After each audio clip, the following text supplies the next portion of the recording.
আসসালামু আলাইকুম। দেশ বিদেশ টিভি থেকে হুসেন বলছি। আমার চ্যানেলে সবাইকে স্বাগতম। আগামীকাল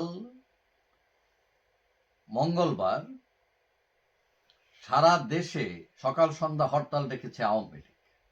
এখন এটা নিয়ে সমালোচনা আছে যে হরতাল পালন হবে কি হবে না, ডাকা ঠিক আছে কি ঠিক নাই, এটা নিয়ে বিভিন্ন মতভেদ দেখা দিয়েছে এবং সেটা আওয়ামী লীগের মধ্যেও আছে সেটা, এবং অনেকে তার যৌক্তিকতা নিয়ে প্রশ্ন তুলেছেন। এখন আওয়ামী লীগের একটি পেজ আছে ফেসবুকে, যেটাতে সকল কর্মসূচি ঘোষণা করা হয়, যেটাতে প্রায় 38 লাখ লোক ফলো করেন যেই পেজটাকে, এবং মূলত বেশিরভাগ আওয়ামী লীগের লোকজনই সেটা ফলো করেন।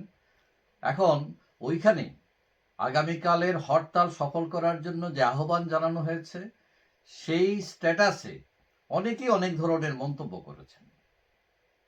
তো আমরা কয়েকটা মন্তব্য দেখি যে এইটা আসলে হরতাল দেওয়া ঠিক হয়েছে কি হয় নাই। অনেকে মনে করছেন যে আওয়ামী লীগ জানে যে হরতাল সফল হবে না, তারপরেও দিয়েছে যে দলের স্পিড ঠিক রাখার জন্য, কর্মীদের মনোবল ঠিক রাখার জন্য। আবার কেউ কেউ বলছেন যে আওয়ামী লীগের কর্মীদেরকে তাদেরকে বিপদে ফেলার জন্য এটা দেওয়া হয়েছে। তো এখন অনেকে অনেক ধরনের মন্তব্য করেছেন, আমরা কয়েকটা মন্তব্য পড়ে দেখি। যেমন মোহাম্মদ আরিফ মাহমুদ নামে একজন লিখছেন যে চিপায় চিপায় চিল্লানি হোক। টিপু চৌধুরী নামে একজন লিখছেন সরকারি চাকরিজীবীদের ডাক দেন, যাদের বেতন বাড়ানো হয়েছিল এবং যারা মুক্তিযুদ্ধের সন্তান, তাদেরকে সুযোগ দিয়েছিল আওয়ামী লীগ সরকার, তাদেরকে বলেন কর্মসূচি সফল করতে। এম মনিরুল ইসলাম নামে একজন লিখছেন এত তাড়াতাড়ি এইসব কর্মসূচি দেওয়া এত তাড়াতাড়ি এসব কর্মসূচি দেওয়া ঠিক হয়নি। মনির হোসেন শাকিল নামে একজন লিখছেন যারা পদবি ব্যবহার করে লাল হইছে তারা আগে হরতাল করুক। তারপর মোহাম্মদ সরওয়ার হোসেন নামে একজন লিখছেন যে আওয়ামী লীগের যারা দুর্নীতি করে টাকা কামিয়ে পালিয়েছেন, এখন টাকা খরচ করুন, প্রতিটা আন্দোলন চাঙ্গা হয়ে যাবে। তারপর নৌফেল আহমেদ নামে একজন মন্তব্য করেছেন যে নেতৃত্ব কে দেবে, সিনিয়র নেতাদের উপস্থিতি কাম্য। তারপর মনিরুল ইসলাম নামে একজন লিখছেন মাস্ক ছাড়া মিছিল করব, যে ভয় করে সে হিজড়া। শেখ কামরুজ্জামান কামরুল নামে একজন লিখছেন আমাদের তো পাসপোর্ট নাই, আমরা কি করব। অনেকেই জেলখানায়, কর্মীদের জন্য ফান্ড গঠন করুন, অযথা প্রোগ্রাম দিয়ে কর্মীদের নির্যাতনের মাত্রা বাড়িয়ে দেবেন না।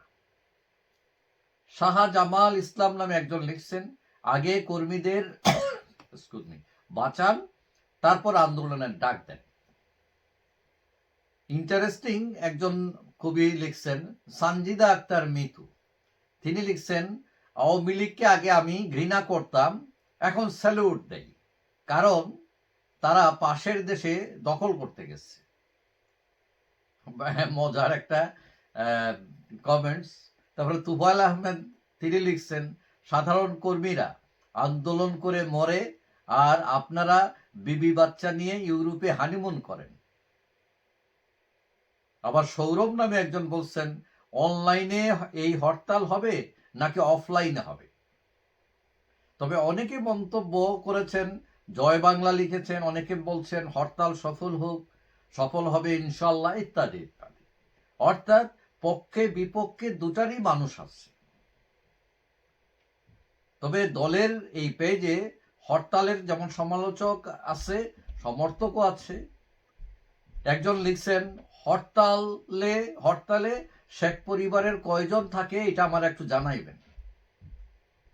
এখন এই সব মন্তব্যে বোঝা যায় দলের ভেতর কর্মীদের মধ্যে অনেক অভিযোগ এবং অভিমান আছে, এবং এই বিগত 15 বছরে অনেকে আঙ্গুল ফুলে কলা গাছ হয়েছেন, কিন্তু বেশিরভাগ কর্মী তারা তেমন কিছুই পান নাই, তারা শুধু পরিশ্রম করেই গেছেন। এখন এই বিপদের দিনে তাদেরকে ডাকা হচ্ছে এবং তারা এটার জবাব দিচ্ছেন। তো যাই হোক, যদিও শেখ হাসিনা বলছেন যে আগামীতে ক্ষমতায় আসলে তিনি এইসব বিষয়ে এটার সমাধান করবেন। কিন্তু আসলে আওয়ামী লীগ ক্ষমতায় কখন আসে, তিনি নিজে আসতে পারেন কিনা, এগুলো নিয়ে অনিশ্চয়তা রয়েছে। যাই হোক, সবাই ভালো থাকবেন। আশা করি দেখা হবে অন্য কোনো ভিডিওতে ইনশাআল্লাহ। আল্লাহ হাফেজ।